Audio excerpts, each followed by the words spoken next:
This is the Better Together podcast. I'm Micah. And I'm Rochelle. Here we go.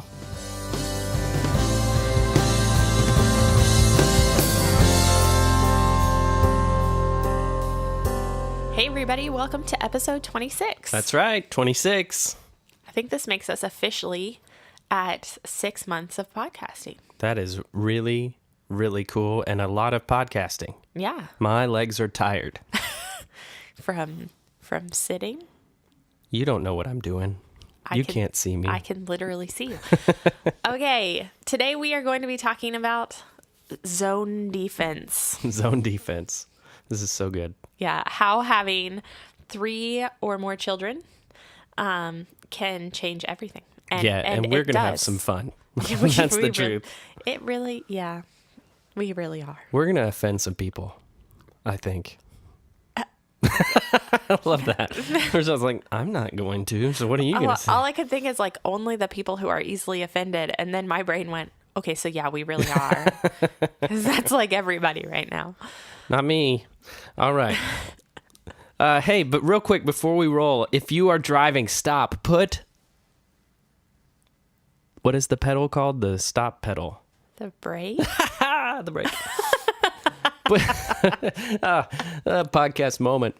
Push the brake. I should stop now. So let's go on to Facebook, Twitter. The new iPhone will not let you do that while you're driving unless you tell it you're not driving, which you feel like you're lying to it, by the way. Because you are. Well, that's true. So put your foot on the brake. Tell the podcast you're not driving anymore. Not the podcast, the iPhone. And you're really having a good time with this. Okay, so right. we need your help, really.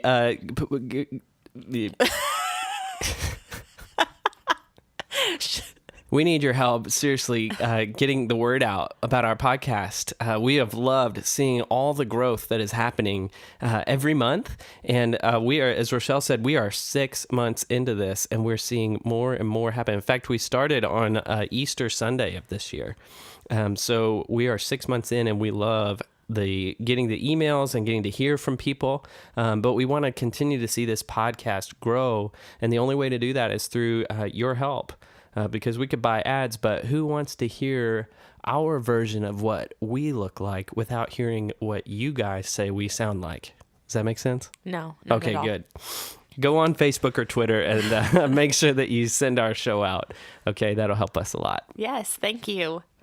Okay, so jumping in today to zone defense. It's so good. So, of all of the things that people said to me when we were expecting our third child, my least favorite was, wow, 3 kids. Now you're really going to be outnumbered. Right. Nobody with 3 kids or more said that. You know? Yeah, that's true. It was mostly people who stopped at 2. Yeah, wimps. Right. So every time, okay, so here's the risk when you're saying that to a heavily pregnant woman while she's juggling 2 kids. You are putting your life in jeopardy a little bit. Right. Or at least risking the rain of snark that is coming your way. Right. That gets amped up. Because let's face it, hormones, I have a whole lot less control. Yeah. If you want to hear how it really is, go talk to a pregnant lady in her 3rd trimester. You're gonna get it all. So almost every time, I started out being like, yeah, oh yeah, mm-hmm. And by the end, it was like, yeah, I'm a stay-at-home mom whose husband works 50 plus hours a week. I'm already outnumbered. And then there was some light cursing. No, there wasn't. No, I'm just joking. But as much as I hate to admit it, having a 3rd definitely made things a little more complicated. Yeah, and every phase of this is a little more complicated. So, yes. Our 3rd just started walking. So, and she walked 8 months? No, 6 months earlier than the other one. So it looks like this little fetus baby is walking around, although she's enormous, so that's not true. But so she looks like a 2-year-old. People think that our 13-month-old and our daughter that's about to be 3 are twins. It's so funny. Their hair's way different. Yeah, but they're the same size. They are. I love it. I really don't like, I know we've titled it this, but I really don't like the term zone defense. By the way, Micah titled this. Right. He's not right. There wasn't a committee. Right. We sent it to the publisher and they sent it back. No, I mean, like, it's not like I titled it and you're getting a dig in. Right. Like, yep. Podcast honesty. Yep. All right. But it really only works if you're talking about like zone defense itself only works if you're talking like hockey when there's like a power play going on and there's like 4 against 3 going on, but the truth is having multiple kids is more like juggling because you can only really focus on one kid at a time, maybe the second. But then the third one, it's up in the air somewhere, Right. And you're like going, it's going to come down and I'm going to catch it. And I hope it doesn't scratch me in the eye to tell me I'm here. Right. Because zone defense is silly because there's more than you can see. There's more kids than you can. Right. You're like, where is it? It's too quiet in here. Yeah. Somebody's gone. I counted 1, 2. Oh, Yep. the third one. The third one's gone. Yeah, having a third child, we were just talking, kind of joking about this before we started, and I started thinking, it was with our third that I stopped being that judgy mom online that was like, where are the parents? What do you mean by that? Because I get it because we've talked about it, but explain that. So whenever somebody like posts a funny video or an article gets shared about something, right, where the kid's peanut buttering the other kid. Yeah, that one makes me laugh every time. Something like that, and there are like those people commenting. Now, I never commented. Like, actually, I just said it in my head. But there's always somebody there that's like, but where were the parents? Where were, my children were perfect. It's not like they were high in the back room somewhere. Right. They just had more than one child. And right. They only have one set of eyes. Or they slipped away for the bathroom for like 5 minutes, just to yeah, they went to breathe. Change loads of laundry, or they started to make lunch. We're horrible parents. Okay. Anyway, yeah. So, okay, having a third child, oh wait, where am I? No, you're right. Oh, okay, good. Having a third child means that there's pretty much always somebody touching you. Right. One of the kids, she means. Right. Or, well, not necessarily. Because let's face it, you get three children only one way.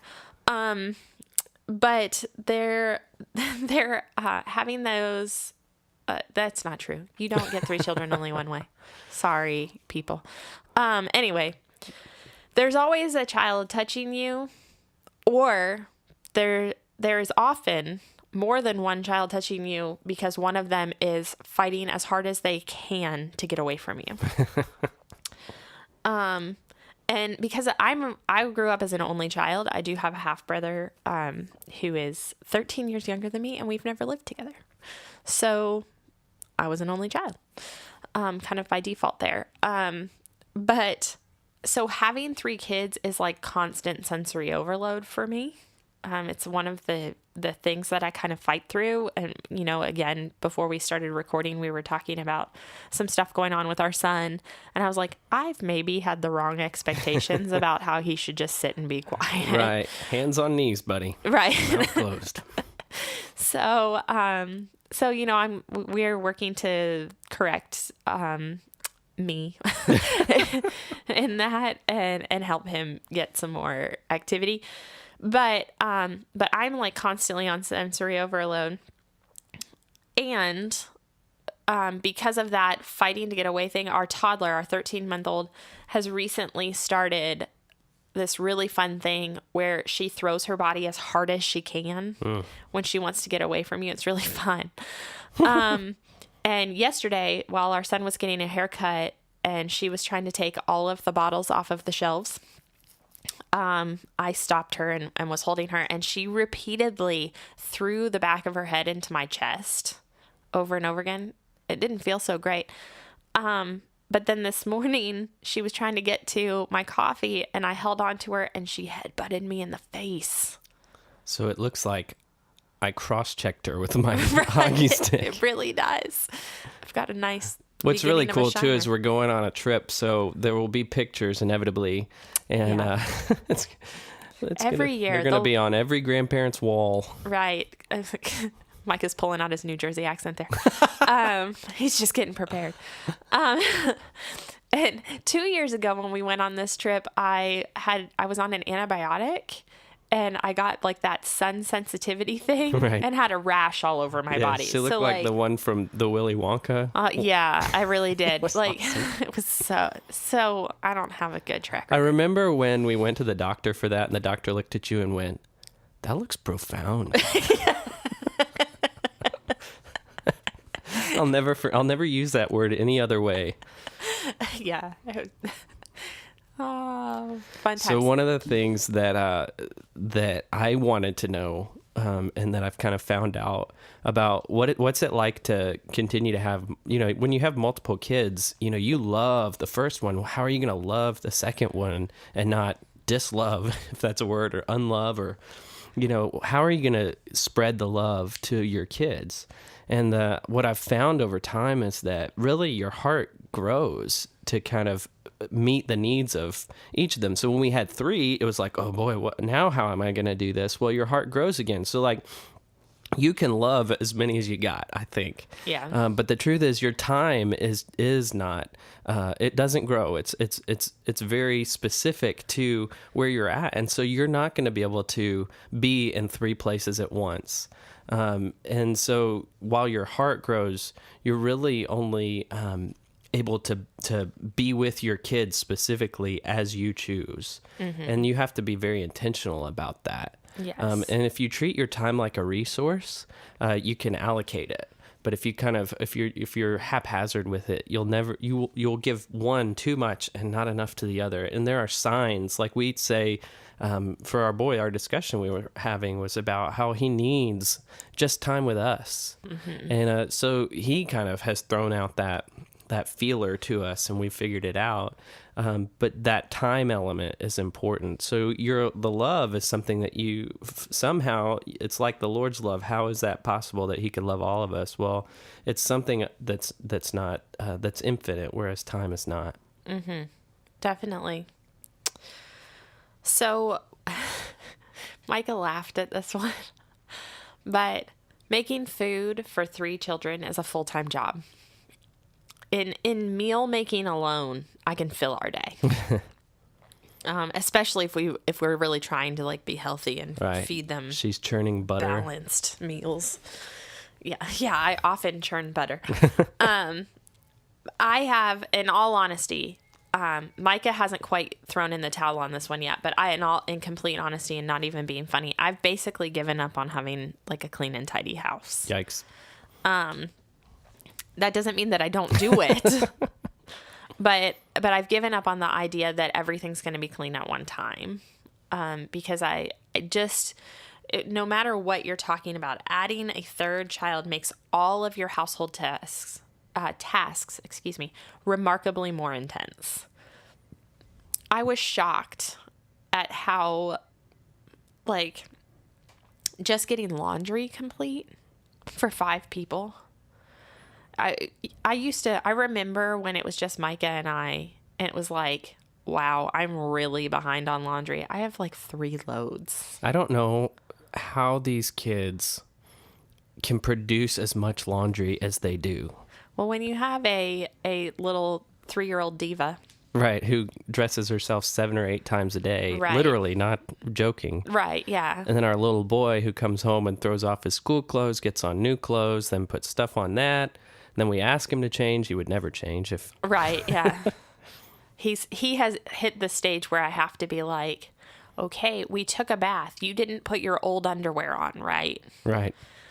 So, yeah, just when you think about those tasks, laundry, cooking, getting ready to go anywhere, everything gets more intense. It takes more time. Like Micah was saying earlier, investing time in your kids becomes more challenging because we haven't hit the stage where they can necessarily help us in any kind of a remarkable way. Right. And when we hit that stage, this podcast is going to be so different. No, okay. But But yeah, we're starting to get to where they can kind of put their own clothes away, but that's only if you're okay with the clothes being really wrinkly and things like that. But there are just a lot more things that have to happen, a lot more people to get ready and things like that. And I think that to me was the most shocking part of adding a third child. I think too, like, you get to enjoy, like, having 3. The first one, we didn't know what we were in for. The second one was like, okay, we're doing this again. The third one, I feel like we've really gotten to enjoy her stages more. So the baby stage, that early toddlering stage, and now the mayhem stage that she's in. But the other truth of it is we're still blazing new trails with our oldest. So I don't really know how to enjoy them. So like, I feel like I'm learning about it with our oldest. I'm going to try to figure it out with our middle one. But then our third one, I'll enjoy that. Yeah. It's just the stages are puzzling. They are. They're really puzzling. But you also learn that things move a lot more quickly. Yeah, that's so true. Because I can't believe that our youngest is already past 1. Like, it's okay. So if you are a new parent, you have undoubtedly heard some little old lady tell you, enjoy every moment. Why am I like imagining the grandma from Up that we don't see ever again because she passes? Why are you bringing sad things today? So here's the truth. You're not going to enjoy every moment. It's not possible. Our middle child is going through this like weird poop stage. Oh my. I'm not going to get into details, Thank you. but just know it's not fun and it involves a lot of cleanup. I'm not enjoying those moments. I weirdly am enjoying the moments where she has victory. Right. I never thought I could celebrate somebody pooping so much, but you're not going to enjoy every moment. But that's within that same thing, it does pass really quickly.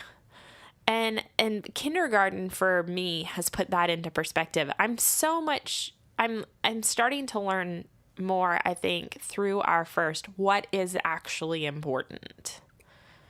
Because someday, like I had one of my really good friends said yesterday when there were I have a small group of moms that I meet with, and a bunch of us that are still in that like toddler, baby, early elementary school age. We were talking about how we're not really all that fantastic at the housekeeping thing. And she laughed and was like, listen, I wasn't either. When mine was little like that, she said, little ones take up so much more time. She said, but now he's in school and I have the day to get stuff done. She said, my house is tidy now. It's clean. I have time to do it and I can do it as I want to.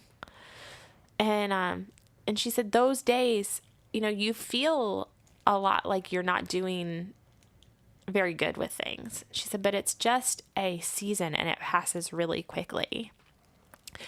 And I think kindergarten really put that in perspective for me, that it's just more important right now to spend time with our kids and to learn about who they are and to invest in their development than it is to make sure that my floors aren't sticky every day. Yeah, because it would be a full-time job, just the floors under the 1-year-olds. Yeah.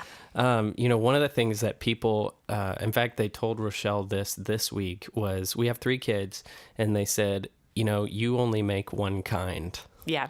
And what's so funny is at least I don't see it that way. I mean, yeah, there's some similarities or whatever. They do look, they have similar looks, but each kid is so unique. Like the way that God made them is impressive and again, puzzling. Yes. Because they do look different, but then their personalities are night and day different. And there's no such thing as only two personalities, because we've got 3 kids and we have 3 different personalities. It's so true. I don't know how many personality trait types there are, but I can tell you there's at least 3.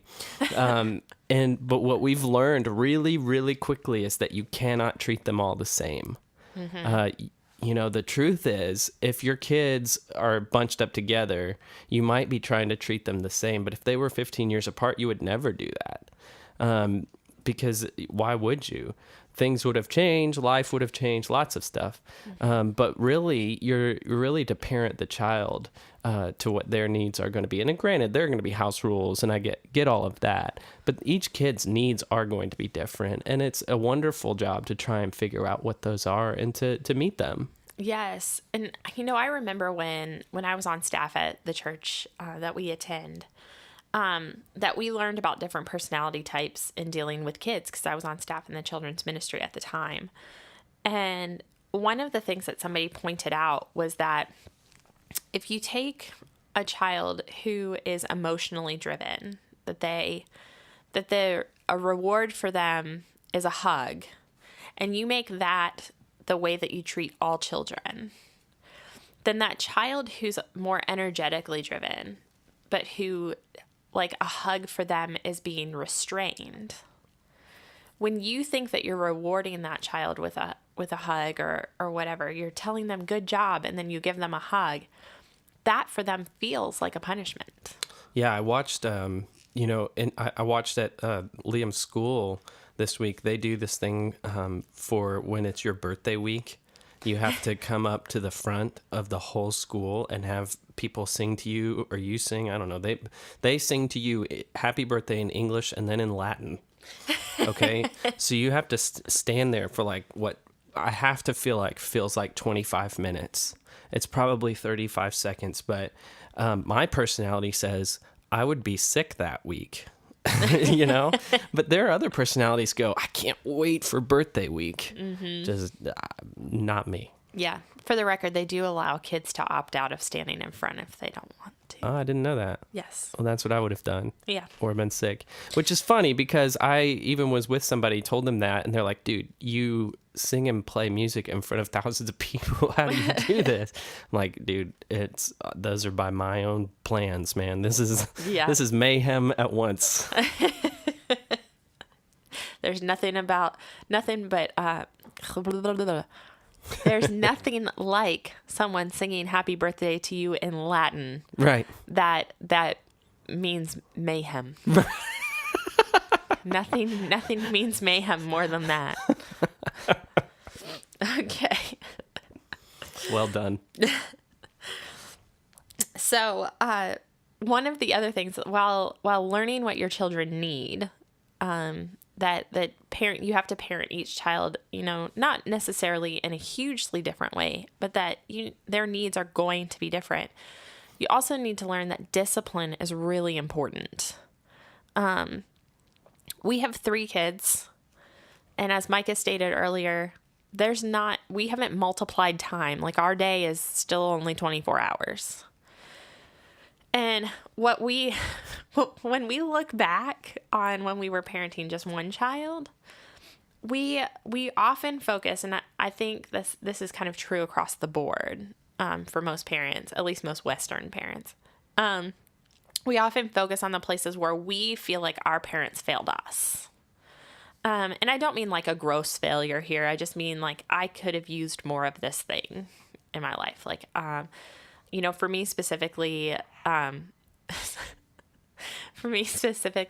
felt like I wasn't necessarily always really well heard as a child. I was an only child, and that like words of affirmation, talking, feeling heard and listened to was really important to me.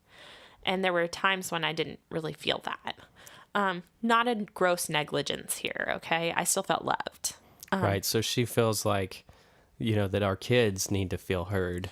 Yes. And so when we do that, we sometimes become slightly oversensitive to filling those needs. Right. Liam's like, I don't want to be heard anymore. Yeah. He doesn't want to talk anymore. Please. He'll be like, Mom, I don't want to talk. But once you have multiple children, it's a lot harder to get away with that. It's a lot harder to get away with like needing to constantly feel that need, or allowing your kid. You probably allow your kids to get away with more than they really should. Yeah. In those areas. There's our dogs. There's our dogs barking. Somebody has touched the back door. So you just don't have time to be constantly dealing with the same behaviors because you're letting something go more than you should because it's something that you were sensitive to, if that makes sense. So you become a bit more stern in the way that you deal with things. Yeah. The other thing that this will be our final thing, I think, having 3, while it wasn't our plan, at least not the timing of it, it's the best. It is. Again, it wasn't right away. There was a moment of kind of going, what? Yeah. What is happening? But I'm not sure that I ever would have been ready. Probably Rochelle would have. There would have been a moment, but I don't know that I ever would have been ready because I came from a home with 2 well-behaved boys. No, you didn't. And and so I thought 2 is the right number, but it turns out that having 3 kids has made me want to have a 4th, which up until recently scared Rochelle, which I really like. But someone told me that when her kids had left the house for college and the careers that they were headed towards, that her only regret was that she didn't have more, that they are a blessing. And I loved that. Maybe it's because I can see it on this side of having multiple, but I do. I think that it's true that they are very difficult at times, but they are the best thing. Yeah. It is the best. And I should have looked it up ahead of time, but there's a verse in the Bible, I believe it's in Proverbs, where it says, and I'm paraphrasing here because I'm trying to do it somewhat from memory, but it says something along the lines of, that children are a blessing from the Lord. And I love it. It says that blessed is the man whose quiver is full of them.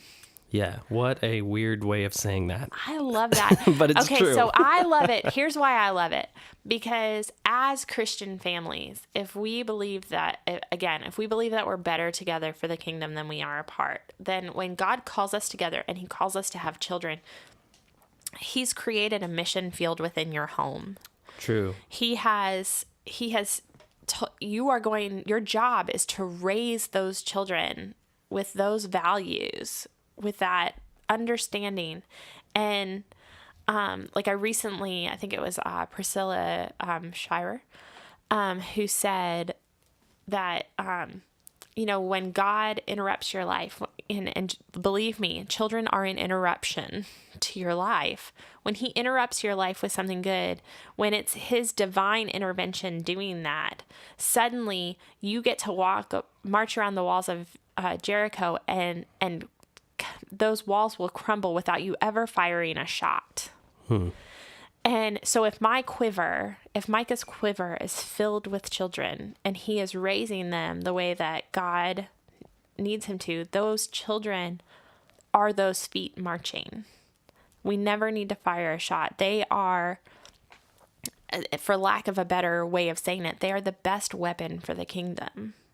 And their weapon is love. And you're also inviting, if you bring them up in the Lord, you've brought in more kids or more of God's kids to become his royal children. Right. How wonderful is that? So cool. All right, we've got a bonus one. This is so true, okay? Going to the store with only one kid is a vacation. Oh my gosh. When you have multiple. When I hear moms that only have one that are like, it's so hard to shop. Right, because they're with you. Is that what you mean by that? Right, because they exist. And we understand that we felt like that. Absolutely. Initially. Oh yeah. Because I remember us watching a friend of ours. They have 3 kids then, but they only had 2. And she brought over the oldest one and then took the younger one with her. And I couldn't understand that. And she's like, listen, this is the hard one. The other one's no problem. And that's where we're at. Yeah. Yeah. And you don't know how hard shopping can be until you come home sweaty. End tweet. Yeah. Mic drop right there. Hey, everybody, we've got a couple of funny resources coming your way. And just a reminder, book us to speak at your event or church. We would be glad to. Put in some iTunes reviews for us. 5 stars, 4 won't do. Visit our Micah and Rochelle website. Lots of stuff up there. We need to post a couple of new articles soon. So let's do that, Shellbell. Yeah, I'll work on it. And then please help us share this podcast. Don't share it with people that, that are going to be upset by it. I mean, go for it. We don't care. We can delete emails. And we can handle it. Right. But we do want you to share this with your friends. We love getting to hear from you. Please send us emails. You can do that through our website. And then we've got a couple of resources, and then we'll pray. So some of these are funny, or there's only 2, but let's go for it. Shell, you want to start it off? All right. First resource, baby proof. You did hear me right. Yes. We